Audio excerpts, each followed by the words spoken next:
Good morning, नमस्कार। आप सभी का पिनाइकल पब्लिकेशन के ऑनलाइन प्लेटफॉर्म में हार्दिक स्वागत एवं अभिनंदन है।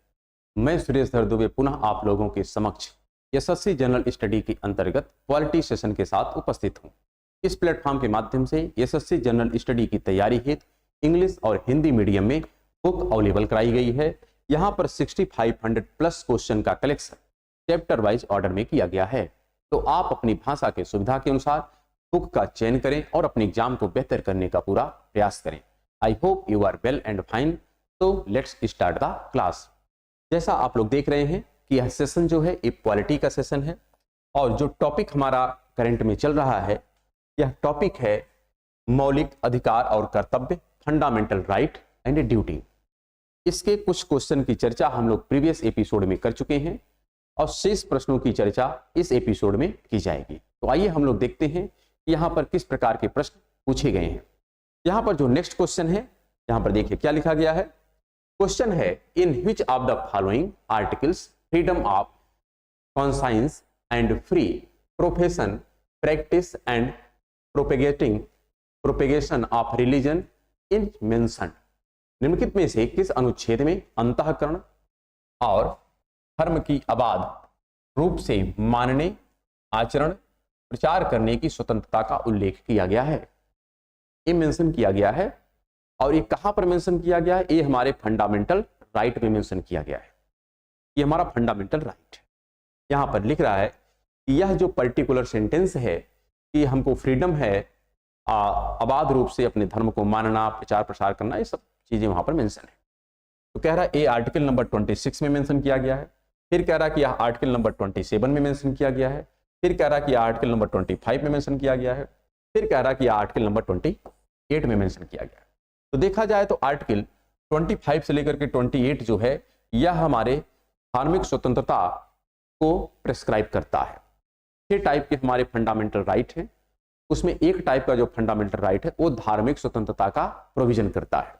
और धार्मिक जो स्वतंत्रता है, रिलीजियस जो फ्रीडम है, यह 25 से स्टार्ट होता है और कहां तक जाता है? 28 तक जाता है। तो सब उसी के सेंस में है, लेकिन यहां पर स्पेशल जो बात कर रहा है वो है अंतःकरण की और धर्म की अबाध रूप से मानने, आचरण, प्रचार प्रसार की स्वतंत्रता, ये सब उल्लेख जो किया गया है यह है आर्टिकल नंबर 25 में। किसमें है? आर्टिकल नंबर 25 में। So correct answer of this question is C. Next question यहां पर लिखा गया है, in which of the following articles culture and educational rights are minorities are mentioned. यहां पे कह रहा है कि निम्नलिखित में से किस अनुच्छेद में संस्कृति और शिक्षा के अधिकार का उल्लेख किया गया है? तो आर्टिकल नंबर जो हमारा 28 से 29 है, 29 से 30 है, वहां पर हम कहते हैं शैक्षिक स्वतंत्रता का अधिकार होता है। किसी भी माइनॉरिटी समूह के लिए शैक्षिक स्वतंत्रता का अधिकार दिया गया है। यहां पर उसी के सेंस में क्वेश्चन है। आर्टिकल नंबर यह 25 से 28 में यहां पर धार्मिक या रिलीजियस फ्रीडम की बात की गई है। इसी प्रकार आर्टिकल नंबर 23 एंड 24 यहां पर जो हम शोषण के विरुद्ध की बात करते हैं कि किसी का किसी प्रकार से शोषण ना हो। अगर वयस्क व्यक्ति है तो उसका शोषण नहीं होना चाहिए और बाल श्रम का निषेध करता है कि हमको बालक से कार्य नहीं कराना है। फिर यहां पर आर्टिकल नंबर जो 19 से 22 तक दिया गया है, यहां पर जो मेंशन किया जाता है, यहां पर स्वतंत्रता की बात की जाती है। किसकी बात की जाती है? स्वतंत्रता की बात की जाती है। हर प्रकार के फ्रीडम की यहां पर बात की जाती है। फिर यहां पर जो लिखा है आर्टिकल नंबर 29 to 30, यहीं पर डिस्कस किया जाता है संस्कृत एवं शिक्षा के अधिकार का उल्लेख यहीं पर किया गया है। तो correct answer is D. Next question क्या है? नेक्स्ट क्वेश्चन है, in which of the following articles right of minorities to establish and administer educational institution is mentioned. निम्नलिखित में से किस अनुच्छेद में अल्पसंख्यक वर्गों को अपनी रुचि की शिक्षण संस्थाओं की स्थापना करने और संचालन करने के अधिकार का उल्लेख किया गया है? ऑप्शन क्या लिख रहा है यहाँ पर? ऑप्शन है article number 29, article number 31, article number 30 and article number 28। तो 31 तो होगा नहीं, क्योंकि 31 अब हमारा फंडामेंटल राइट ही नहीं है, इसको एबॉलिश कर दिया गया है और इसको कहां पे शिफ्ट कर दिया गया है? 300A में शिफ्ट कर दिया गया, ये तो है नहीं। और आर्टिकल नंबर जो 28 है यह रिलीजियस फ्रीडम की बात करता है, तो ये भी नहीं होगा। तो ही आर्टिकल बचता है एक 29 और एक 30। तो 29 पर क्वेश्चन पहले ही पूछ लिया गया है तो यहाँ पर 30 वाला जो हो जाएगा क्या हो जाएगा, यहाँ पर आंसर हो जाएगा कि in which of the following articles right of minority to establish and administer educational institution, ये कहां पर है, आर्टिकल नंबर 30 में। कहां पर, आर्टिकल नंबर 30 में है। तो करेक्ट आंसर यहां पर क्या हो जाएगा, 30 हो जाएगा। तो हम लोग आते हैं नेक्स्ट क्वेश्चन पर। नेक्स्ट क्वेश्चन यहां पर लिखा गया है, डाटा प्रोटेक्शन बिल 2021 इंश्योर विच फंडामेंटल राइट्स, डेटा संरक्षण विधेयक 2021 किस मौलिक अधिकार को सुनिश्चित करता है। यहां पर ऑप्शन क्या लिख रहा है, पहला लिख रहा है right to education, right to information technology, right to freedom of speech, फिर लिख रहा है राइट टू प्राइवेसी। यहां पर कह रहा है डाटा संरक्षण विधेयक किस मौलिक अधिकार को सुनिश्चित करता है, यह हमारे फंडामेंटल राइट को सुनिश्चित करता है। क्योंकि जो हमारे डाटा होते हैं, ये डाटा हमारे बहुत प्रकार, जैसे मान लेते हैं हमारा आधार कार्ड है, पैन कार्ड है, अकाउंट स्टेटमेंट है, ये सब जो डाटा है ये कहीं ना कहीं या साइट पर, वेबसाइट पर तो अवेलेबल है ना। यदि कहीं से किसी प्रकार का उसका अगर लीक हो गया तो फिर मेरी जो प्राइवेसी है तो समाप्त हो जाएगी, या हमारा फोन कॉल है, कुछ भी है। इसलिए यहां पर बात करें कि जो डाटा है, पब्लिक के डाटा है, ये कैसे होने चाहिए, सेफ होने चाहिए। उद्देश्य क्या है कि जिससे प्रत्येक व्यक्ति का जो फंडामेंटल राइट है वह सुरक्षित हो सके, क्योंकि हर व्यक्ति की एक फंडामेंटल राइट है और उसी फंडामेंटल राइट में एक राइट क्या है, उसकी गोपनीयता का अधिकार है। क्या है, गोपनीयता का अधिकार है। तो यहां पर जो है करेक्ट आंसर हो जाएगा क्या, डी। क्या हो जाएगा, डी। सो हम लोग आते हैं नेक्स्ट क्वेश्चन पर। यहां पर जो नेक्स्ट क्वेश्चन लिखा गया है, in which of the following articles laws consistence with or in derogation of the fundamental right is mentioned, निम्नलिखित में से किस अनुच्छेद में मौलिक अधिकारों के साथ असंगत या उनका अल्पीकरण करने वाला कानूनों का उल्लेख किया गया है। यहां पर ऑप्शन लिख रहा है आर्टिकल नंबर 13, फिर कह रहा है article number 14, article number 12 and article number 15। तो यहां पर जो करेक्ट आंसर हो जाएगा ये हो जाएगा आर्टिकल नंबर 13। यहां पर अगर हम आर्टिकल नंबर 12 की बात करें तो यहां पर स्टेट के प्रावधान की बात करता है कि हम लोग किसको कंट्री मानते हैं, किसको राष्ट्र मानते हैं, ये सारे प्रोविजन किया जाता है आर्टिकल नंबर 12 में। और आर्टिकल नंबर जो 14 और 15 है, यहां पर इक्वालिटी की बात करता है, समानता की बात करता है। लेकिन जो आर्टिकल नंबर 13 है, यहीं पर बात करता है क्या, मौलिक अधिकारों के साथ असंगत या उनका अल्पीकरण करने वाले कानून का उल्लेख किया गया है कि कोई भी ऐसा हम अमेंडमेंट नहीं करेंगे जो कॉन्स्टिट्यूशन के फंडामेंटल स्ट्रक्चर को डिस्ट्रॉय करता हो। ये सारी बातें कहां पे लिखी गई हैं, जितने भी पॉइंट कहां पे लिखे गए हैं, ये सब आर्टिकल नंबर 13 में मेंशन है। तो according to this question correct answer is A. So next question, यहां पर नेक्स्ट क्वेश्चन जो लिखा गया है, which of the following articles deal with protection from arrest and detention, निम्नलिखित में से किस अनुच्छेद में गिरफ्तारी और निरोध से संरक्षण का उल्लेख किया गया है। क्लियर रखिएगा, गिरफ्तारी और निरोध से संरक्षण का उल्लेख किया गया है। यहां पर ऑप्शन लिख रहा है आर्टिकल नंबर 24, फिर लिख रहा है article number 22, article number 20 and article number यहां पे लिख रहा है क्या, 18। तो यहां पर जो करेक्ट आंसर हो जाएगा, जो इसका निरोध करता है वो है आर्टिकल नंबर 22, क्योंकि आर्टिकल नंबर 22 में यही बात मेंशन की गई है। और अगर हम देखिए यहां पर जो स्वतंत्रता की बात की जाती है, तो यहां पर कितने प्रकार की स्वतंत्रता है, 19 से प्रारंभ होता है और कहां तक चलता है, 22 तक जाता है। कहां तक जाता है, 19 से 22 तक जाता है। इसमें अगर हम बात करें 20 नंबर का क्या है, तो यहां पर देखिए, यहां पर जो लिखा गया बात वो है अपराधों के लिए दोष सिद्धि। फिर जो 21 है, यहां पर है कि किसी भी व्यक्ति को आप अपने तरीके से मौत की सजा नहीं सुना सकते हैं। वहीं पर 21 में जो है यह हमारे किसकी बात करता है, शिक्षा की बात करता है, जो हमारी मौलिक शिक्षा है। वहीं पर जो 22 है वो बात करता है किसके, गिरफ्तारी और निरोध से संरक्षण की बात करता है। तो मनमानी तरीके से किसी को अरेस्ट नहीं कर सकते हैं, ये प्रोविजन किया गया है कहां पर, आर्टिकल नंबर 22 में। तो correct answer of this question is B. आते हैं नेक्स्ट क्वेश्चन पर। नेक्स्ट क्वेश्चन है, how many fundamental duties were added in the constitution of India by the 42nd amendment act.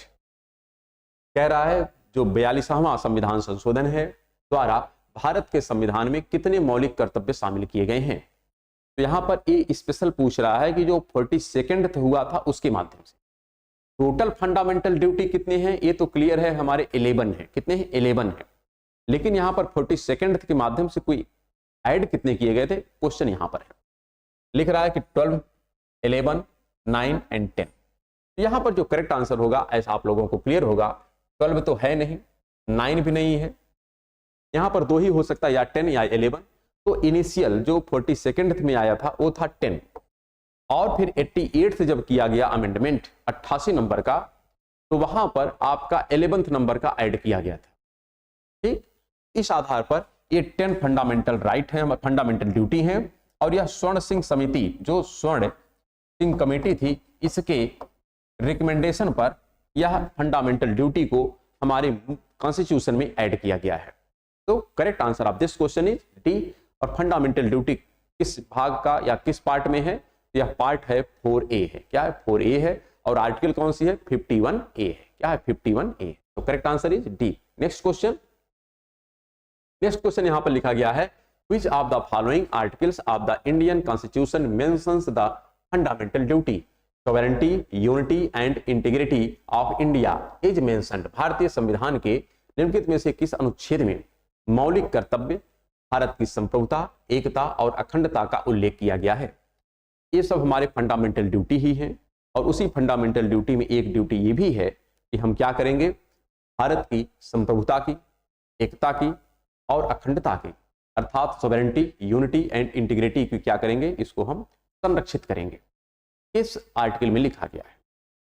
ये तो क्लियर है कि यह 51A का ही पार्ट है, लेकिन 51A में कई क्लाज हैं, तो कौन सा क्लाज यहां पर है? ऑप्शन लिख रहा है 51A का B क्लॉज है, 51A का यहां पर लिख रहा है E क्लाज है, फिर लिख रहा है यहां पर 51 का यहां पर कौन सा क्लाज रहेगा, यहां पर C क्लाज लिख रहा है। क्या लिख रहा है, C क्लाज लिख रहा है। फिर यहां पर लिख रहा है कि आर्टिकल नंबर 51 का यहां पर डी क्लाज है। यहां पर एक क्लियर रखिएगा, यहां पर जो होगा ये हो जाएगा 51A का सी क्लाज होगा। क्या होगा, सी क्लाज होगा। और यहीं पर यह मेंशन किया गया है कि हम भारत की एकता, अखंडता और संप्रभुता का क्या करेंगे, संरक्षण करेंगे। तो correct answer of this question is C. तो आते हैं नेक्स्ट क्वेश्चन पर। नेक्स्ट क्वेश्चन यहां पर लिखा गया है, which of the following articles of the Indian Constitution mentions the fundamental duty to safeguard public property and to absorb violation?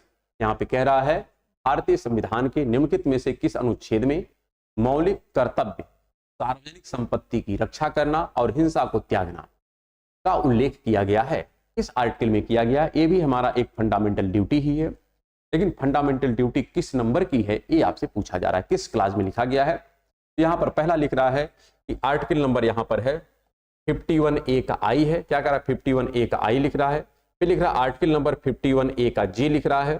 फिर आर्टिकल नंबर 51A का ए लिख रहा है। फिर लिख रहा है आर्टिकल नंबर 51A का डी है। तो यहां पर जो करेक्ट आंसर होगा, जो इसको डिफाइन करता है, ये आर्टिकल नंबर होगा 51A का आई में ही ये बातें, आई मतलब होता है 9। ये जो हमारा सब क्लास है ये 9 नंबर का है। किस नंबर का है, 9 नंबर का है। टोटल कितने क्लास हैं, तो 11 क्लास है। तो यहाँ पर यह मेंशन किया गया है कि हमको क्या करना है, संपत्ति की रक्षा करना है और हिंसा को त्यागना है, अर्थात safe guard public property and absorb violation. हमको वायलेशन को क्या करना है, छोड़ देना है। तो नेक्स्ट क्वेश्चन देखते हैं। नेक्स्ट क्वेश्चन यहां पर जो लिखा गया है इसको भी ध्यान से देखते हैं। क्या लिखा गया है, respect for the national flag and national anthem is of every Indian citizen. राष्ट्रीय ध्वज और राष्ट्रगान का सम्मान प्रत्येक भारतीय नागरिक का क्या है? ये अधिकार है कि कर्तव्य है?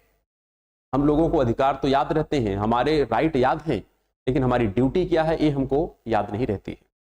तो हमको अपने राइट के साथ साथ अपनी ड्यूटी को भी क्या करना है, एक्नॉलेज करना है और उसको एक्ट में लाना है। तो यहां पर कह रहा है कि यह क्या है, क्या यह directive principle of state policy है, राज्य का नीति निदेशक तत्व है? फिर कह रहा है कि क्या यह एक फंडामेंटल राइट है? फिर कह रहा है कि क्या यह फंडामेंटल ड्यूटी है? फिर कह रहा है कि क्या यह एक फंडामेंटल लीगल राइट है?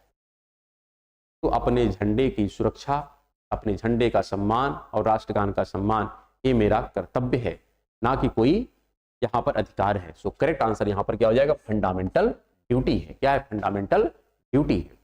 तो नेक्स्ट क्वेश्चन यहां पर, नेक्स्ट क्वेश्चन लिखा गया है, which among the following is not a type of rights to freedom in the Indian Constitution? निम्नलिखित में से कौन सा भारतीय संविधान में स्वतंत्रता के अधिकार का एक प्रकार नहीं है, स्वतंत्रता के अधिकार का एक प्रकार नहीं है।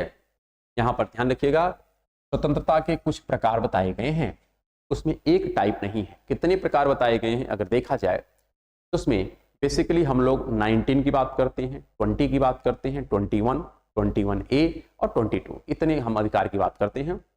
और वही सी में जो 19 नंबर का हमारा आर्टिकल है उसी में कई प्रकार के फ्रीडम की बात की जाती है, लेकिन हर फ्रीडम पर एक लिमिट लगाई जाती है कि जो भी हमारे फ्रीडम है वह कैसे होने चाहिए, वह हमारे कॉन्स्टिट्यूशन के अंडर में होने चाहिए, कॉन्स्टिट्यूशन से बाहर नहीं होने चाहिए। कह रहा है यहां पर ऑप्शन लिख रहा है कि protection of certain right regarding freedom of speech, भाषण की स्वतंत्रता आदि के संबंध में कुछ अधिकारों का यहाँ पर संरक्षण की बात करता है। तो क्या यह हमारा है अधिकार या नहीं है? ये अधिकार है, हम लोग ऐसा कर सकते हैं, ये राइट दिया है, लेकिन हमको सेलेक्ट क्या करना है, यहाँ पर सेलेक्ट करना है जो नहीं है। क्या है? नहीं है। Which among the following not a type of right to freedom, नहीं है, ये तो राइट है। दूसरा पढ़िए, protection of life and personal liberty, जीवन और व्यक्तिगत स्वतंत्रता का संरक्षण, ये भी हमारा राइट है, ये भी फ्रीडम है। फिर कह रहा है ऑफेंस फॉर आर्म्ड असेंबली, सशस्त्र असेंबली के लिए अपराध, तो क्या यह आपकी स्वतंत्रता है? आपको फ्रीडम दिया जाएगा कि आप अस्त्र शस्त्र लेकर के असेंबली करें और युद्ध की तैयारी करें? यह सिटीजन को अधिकार नहीं है, तो यह हमारी लिबर्टी नहीं है, यह हमारा फ्रीडम नहीं है। ये हो गया रॉन्ग, और इसलिए क्या हो जाएगा, ये आंसर हो जाएगा। फिर लिख रहा है protection in respect of conviction for offence, अपराधों के लिए सजा के संबंध में संरक्षण, ये हमारा फ्रीडम है। लेकिन यहां पर सी ऑप्शन जो लिखा गया है कि ऑफेंसेस फॉर आर्म्ड असेंबली, सशस्त्र असेंबली के लिए अपराध, ये हमारा फ्रीडम नहीं है। तो correct answer of this question is C. Next question यहां पर लिखा गया है the foremost right among right to freedom is, स्वतंत्रता के अधिकारों में सबसे प्रमुख अधिकार है। यहां पर ऑप्शन लिख रहा है right to life and personal liberty. यहां पर देखिए कह रहा है स्वतंत्रता के अधिकारों में सबसे प्रमुख अधिकार है, कई प्रकार के हमारे पास फ्रीडम है, उसी फ्रीडम में पूछ रहा है कि जो सबसे मोस्ट इंपॉर्टेंट फ्रीडम है वो कौन सा है। पहला यहां पर लिख रहा है right to life and personal liberty, जीवन और व्यक्तिगत स्वतंत्रता का अधिकार। आप स्वयं सोचिए।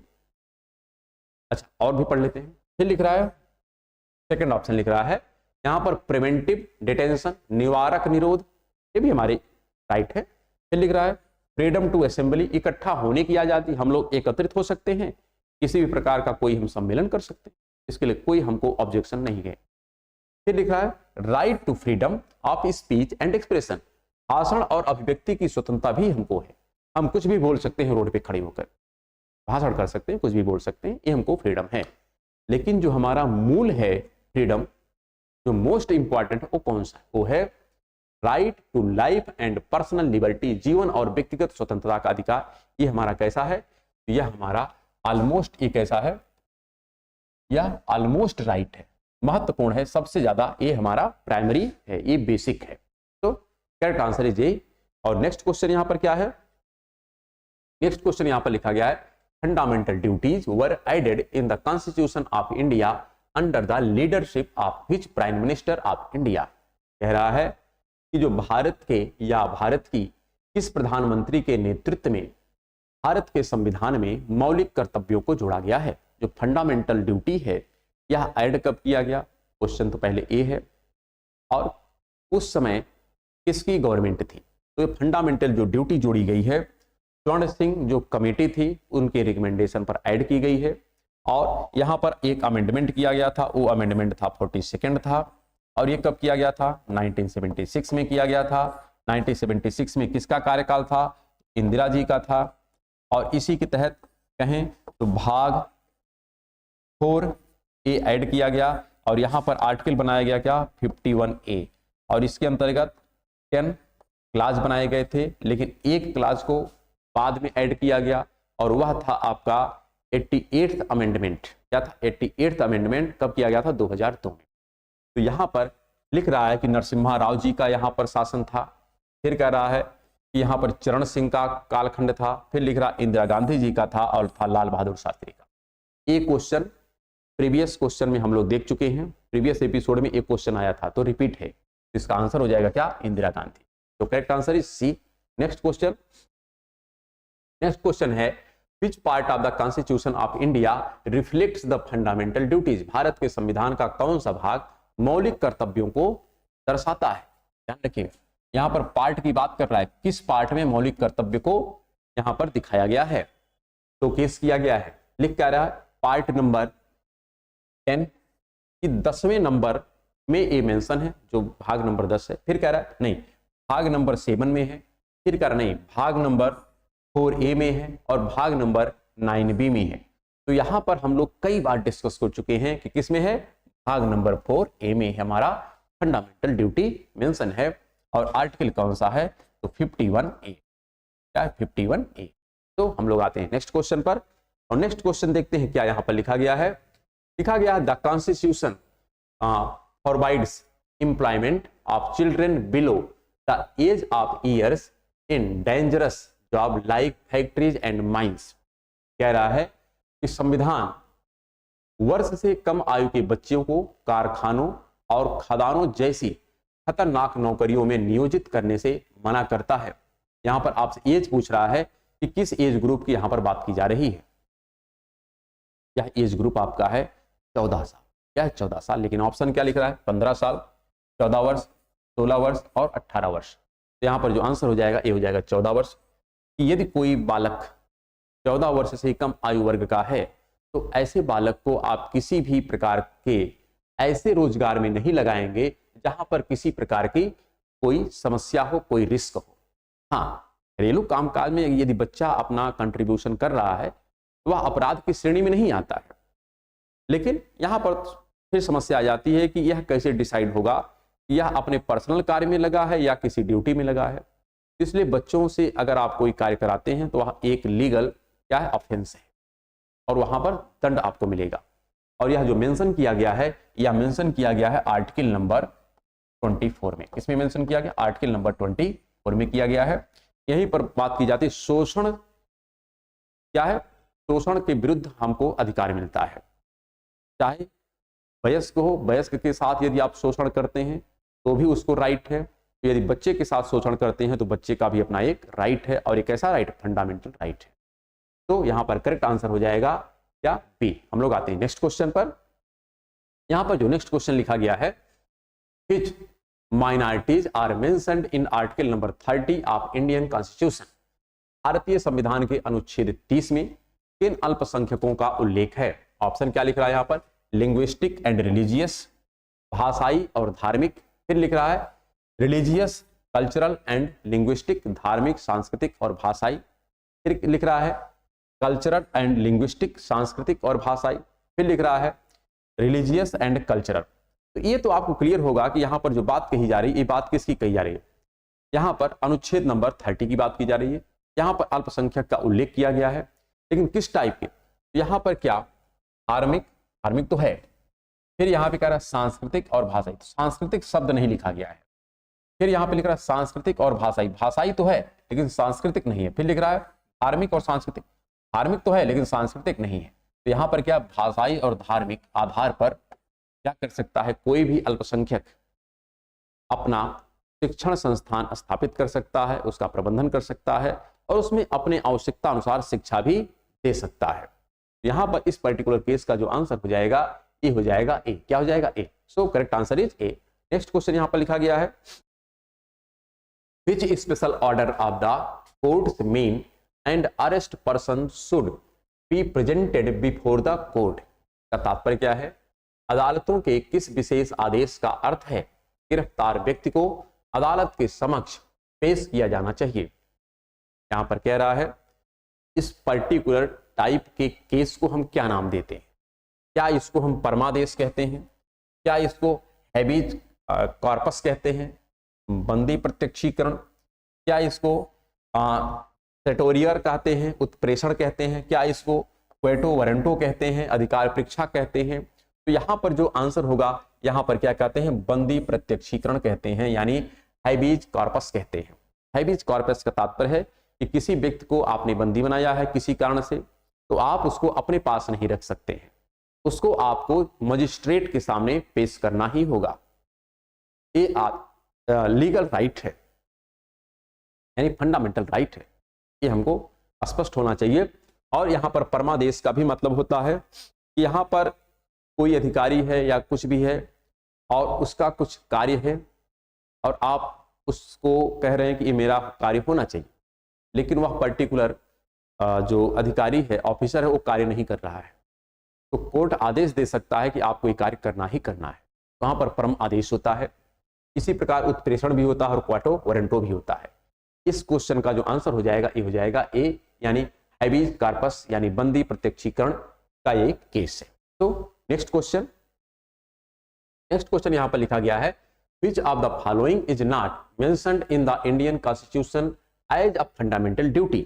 कह रहा है निम्नलिखित में से किसका उल्लेख भारतीय संविधान में मौलिक कर्तव्य के रूप में नहीं किया गया है।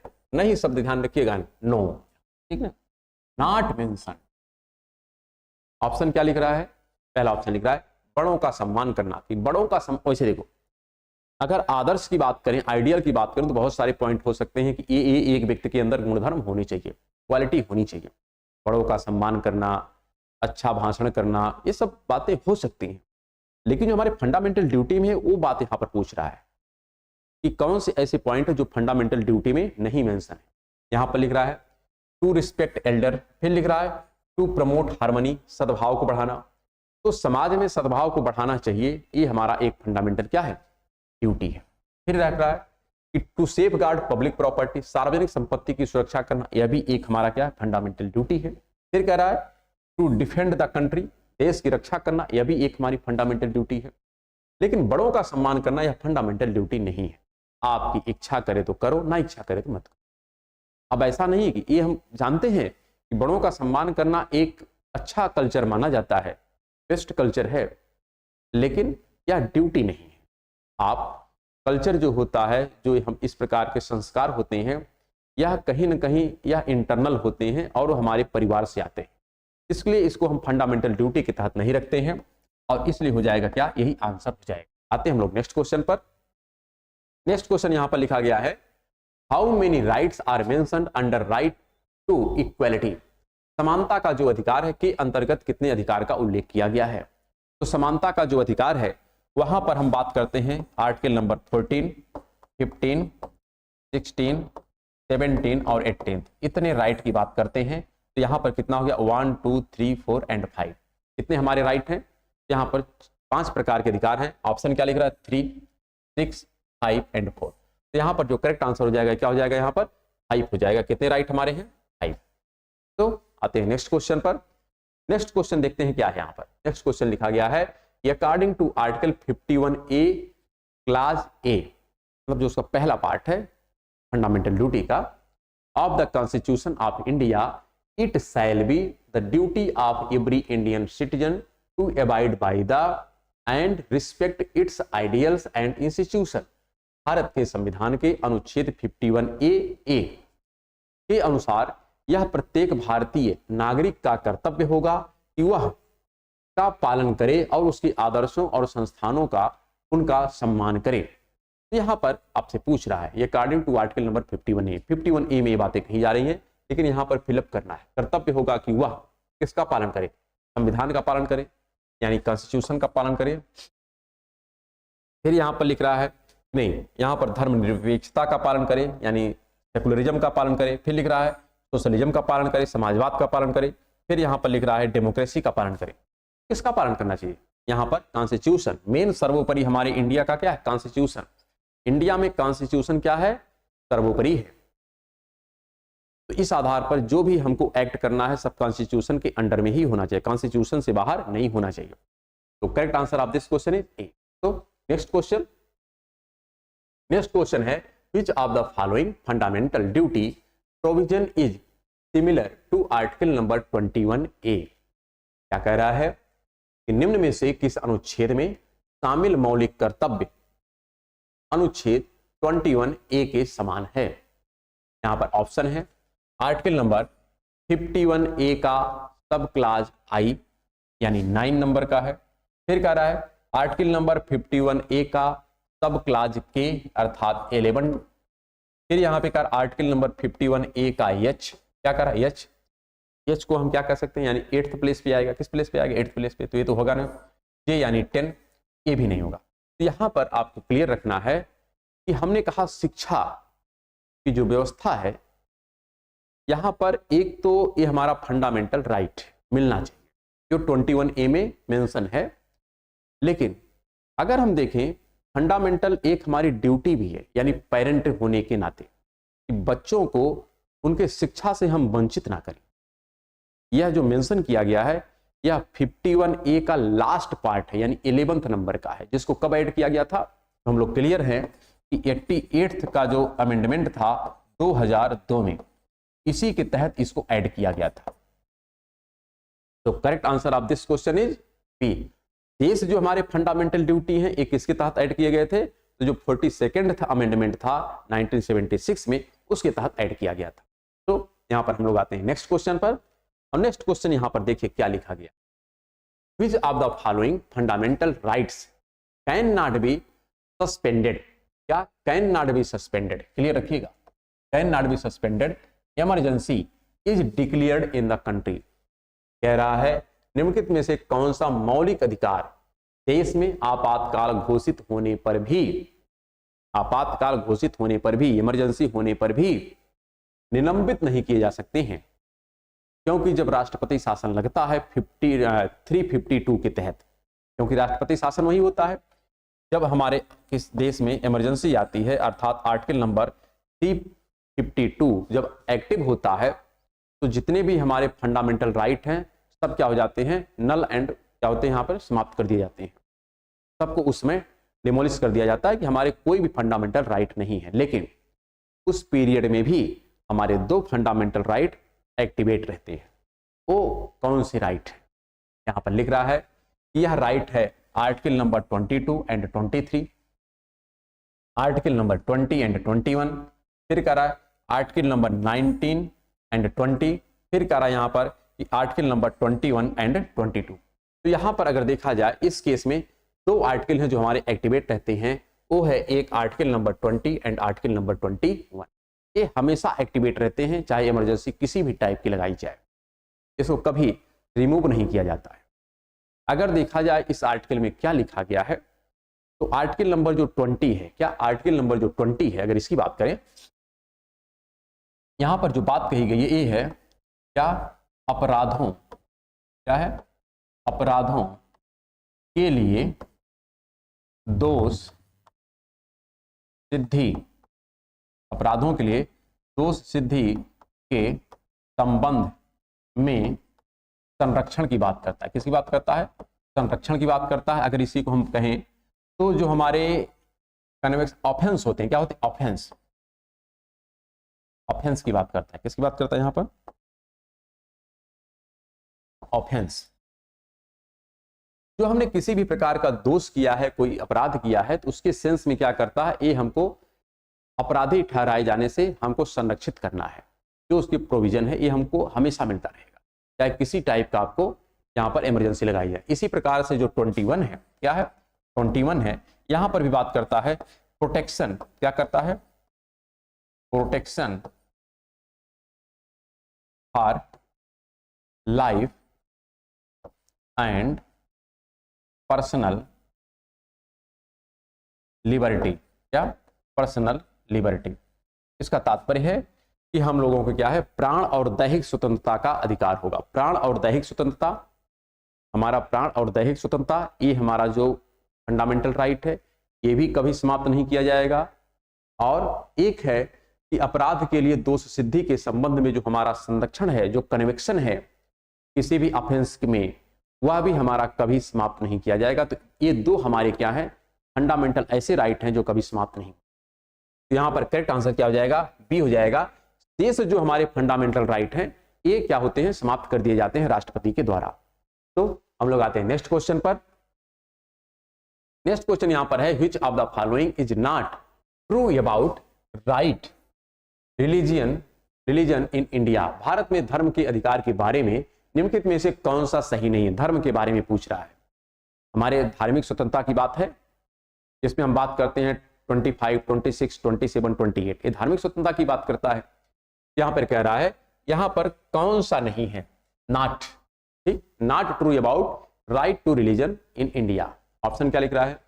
A person may choose any religion और many choose not to follow any religion. एक व्यक्ति कोई भी धर्म चुन सकता है या किसी भी धर्म का पालन नहीं कर सकता है, यह उसको फ्रीडम है।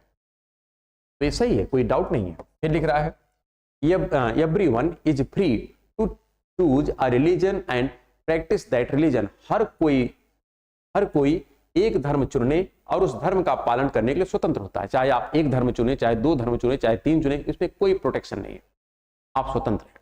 ये भी सही है। फिर लिख रहा है कि freedom to profess, follow and propagate any religion. किसी भी धर्म को मानने, पालन करने और प्रचार करने की स्वतंत्रता होती है, ये भी आपको फ्रीडम है, इसमें भी कोई डाउट नहीं। फिर लिख रहा है, फ्रीडम फॉर फोर्सिबल कन्वर्जन, जबरन धर्मांतरण की स्वतंत्रता। जबरन आप किसी को धर्मांतरण नहीं करा सकते हैं। कोई व्यक्ति स्वेच्छा से किसी धर्म को छोड़ करके किसी दूसरे धर्म में जाना चाहता है, वह फ्री है, जा सकता है। लेकिन आप फोर्सेबल किसी को एक धर्म से दूसरे धर्म में यदि कन्वर्ट करा रहे हैं, यह ऑफेंस है। क्या है? ऑफेंस है, एक अपराध है। तो यहां पर ये क्या हो जाएगा? यह इनकरेक्ट है, और इसलिए क्या हो जाएगा? यह आंसर होगा, क्योंकि कह रहा है सही नहीं है, तो यही सही नहीं। तो हम लोग आते हैं नेक्स्ट क्वेश्चन पर। नेक्स्ट क्वेश्चन है, which of the following has similarity to article number 29(1) of the universal declaration of human rights, which states everyone has duties to the community in which along the free and full development of his personality is possible। निम्नलिखित में से किसमें मानवाधिकारों की सार्वभौमिक घोषणा के अनुच्छेद 29(1) क्या कर रहा है? 29(1) से समानता है, जिसमें कहा गया है कि समुदाय के प्रति प्रत्येक व्यक्ति का कर्तव्य है, जिसमें अकेले उसके व्यक्तित्व का स्वतंत्र और पूर्ण विकास संभव है। यहां पर कह रहा है, ये जो पॉइंट है ये कहां पर मेंशन किए गए हैं? यहां पर है डायरेक्टिव प्रिंसिपल, निदेशक सिद्धांत में ये मेंशन किए गए हैं। फिर यहां पे कह रहे हैं कि यह फंडामेंटल राइट है, हमारे मौलिक क्या है? अधिकार है। फिर कह रहा है कोऑपरेटिव सोसाइटी, ये सहकारी समितियां हैं। फिर कह रहा है ये फंडामेंटल ड्यूटी है। तो ये क्लियर रखिएगा, क्या है? ये फंडामेंटल ड्यूटी है, जिसमें कह रहा है कि मानवाधिकारों की सार्वभौमिक घोषणा के अनुच्छेद 29(1) से क्या है? समानता है। ये पॉइंट जो है यह हमारे फंडामेंटल ड्यूटी के अंतर्गत आते हैं। So correct answer of this question is D. आते हैं अपने नेक्स्ट क्वेश्चन पर, and last question of this episode, that is the fundamental duties are addressed to the, मौलिक कर्तव्य पर लागू होते हैं। क्या लागू होते हैं? यहां पर लिख रहा है मौलिक कर्तव्य किसके ऊपर लागू किया जाता है? मौलिक कर्तव्य किसके लिए होता है? क्या मौलिक कर्तव्य गवर्नमेंट के लिए होता है? क्या लिख रहा है ना, मौलिक कर्तव्य क्या गवर्नमेंट के लिए होता है? गवर्नमेंट पर लागू होता है। फिर लिख रहा है कि यह मौलिक कर्तव्य लेजिस्लेचर पर लागू होता है, विधानमंडल पर लागू होता है। फिर कह रहा है कि यह मौलिक कर्तव्य स्टेट पर लागू होता है। फिर लिख रहा है कि यह मौलिक कर्तव्य सिटीजन पर लागू होता है। आंसर आप सभी को क्लियर होगा। आंसर क्या यहां पर है? डी, क्योंकि जो फंडामेंटल ड्यूटी है यह सिटीजन के लिए है। किसके लिए? सिटीजन के लिए है। तो correct answer of this question is D. और यहीं पर इस एपिसोड को हम लोग विराम देते हैं, और हम लोग मिलेंगे अब नेक्स्ट एपिसोड में। तब तक के लिए नमस्कार, धन्यवाद।